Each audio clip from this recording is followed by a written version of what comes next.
Let's continue this discussion with Niall Stanage, White House columnist for The Hill. Hey, Niall, good morning to you.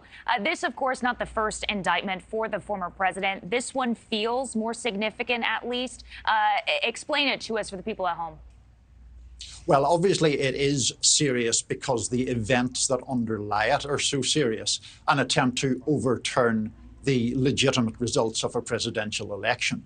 The core of the case here that is set out by prosecutors is one in which then President Trump knew that these claims were false and continued to pursue them. And he pursued them not only in terms of saying them, but he pursued them in the sense of suggesting they provided a premise to reject the results, whether that be in the States or whenever the certification came up on Capitol Hill. That's the basic case.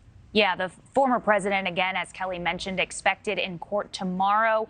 The judge overseeing this case, though, is known for handing down some tough sentences for January 6th defendants. What do you think that means for this case? Well, I'm not sure it means a whole lot for the very simple reason that obviously Judge Chutkan's propensities regarding sentencing only apply if the former president is found guilty.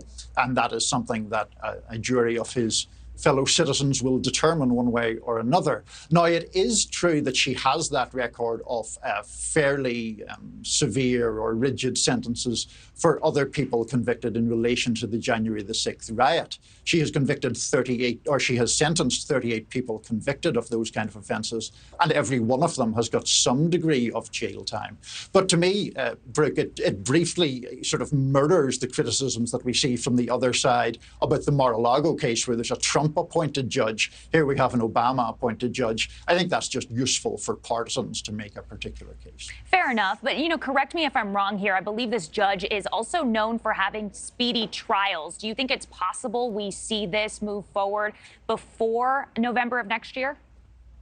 It is possible, although it is always a difficult thing to predict exactly how fast the courts would move. But I think your question gets at a really important point, Brooke, which is the propensity for these matters to land right in the middle of an election year. What kind of effect will that have? Will Republican voters, for example, balk at nominating a man who could be on trial and potentially convicted of serious criminal offences? Not much evidence that they're balking like that so far in polls, but we'll have to see how that goes as potential trial dates draw closer. Yeah, you mentioned the polls. I do want to look ahead to 2024 for a moment. Former President Trump has grown his lead in the GOP field despite these recent indictments. Do you expect that trend to continue here? Probably yes, because what we have seen with the previous indictments has been a rallying around the former president by Republican voters. Again, I want to distinguish, Brooke, as we always do, between the Republican primary electorate and the general public, with whom the former president is much, much less popular.